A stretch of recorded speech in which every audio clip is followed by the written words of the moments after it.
Welcome back to our channel. In today's video, we'll guide you through the process of exporting a thread via Facebook posts in X.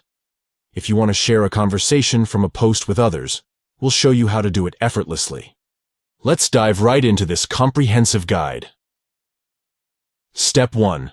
Open X on your device. Step 2. Navigate to the specific thread or conversation within a post that you want to share. Step 3. Tap on the share icon, usually represented by an arrow pointing upwards, and then select Share Via from the options that appear. Step 4. In the sharing options, locate and tap on the Facebook Newsfeed option. X will now open the Facebook Newsfeed interface and present you with various options for sharing the thread from the post.